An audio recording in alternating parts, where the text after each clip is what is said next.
Sammy Hagar opens up about missing Eddie Van Halen and their last moments together.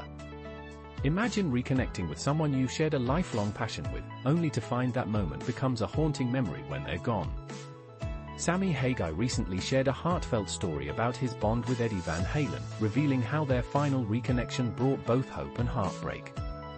Before Eddie's passing in October 2020 after battling cancer, the two managed to patch things up thanks to a little help from comedian George Lopez. Sammy confessed, "I miss the guy so much," expressing gratitude that they reached that reconciliation in Eddie's final year.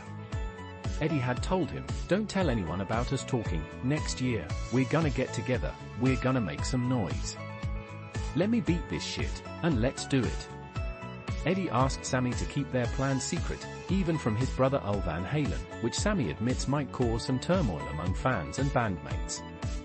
Their last exchanges were filled with unspoken hope for future days of magic jamming and creating music again. Sammy also reflected on how life felt different since Eddie's death, revealing that their collaboration wasn't just about hits, it was about lightning in a bottle, energy, and pure creative connection. From iconic tracks like Right Now and Love Walks In to the energy that fueled the Van Halen sound, Eddie's influence was irreplaceable. Sammy's journey with Van Halen began in 1985, replacing David Lee Roth, and during his years with the band, they produced chart-topping albums like 5150, OU 812, and Balance. Their last tour together was in 2004, marred by struggles behind the scenes. Sammy openly criticized Eddie's condition, appearance, and drinking habits in his autobiography, describing their reunion as dark and miserable. Eddie challenged that narrative later, dismissing the idea that he was just a very angry drunk. In New Revelations, Eddie's son Wolfgang mentioned plans for a kitchen sink tour that might have included old bandmates like Anthony and Roth, even considering bringing back Gary Sherwan. Sadly, Eddie passed away in Santa Monica, leaving behind a legacy of revolutionary guitar work.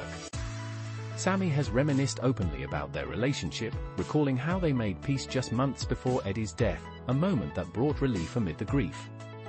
He describes their final conversations as filled with mutual respect and hope for future collaborations, despite illness and hardships. For Sammy, the magic of writing songs with Eddie wasn't just about creating hits, it was about a rare, soulful connection that can't be replicated. Listening to his stories today makes it clear how much he treasured that bond, and how profoundly it shaped the music they made together.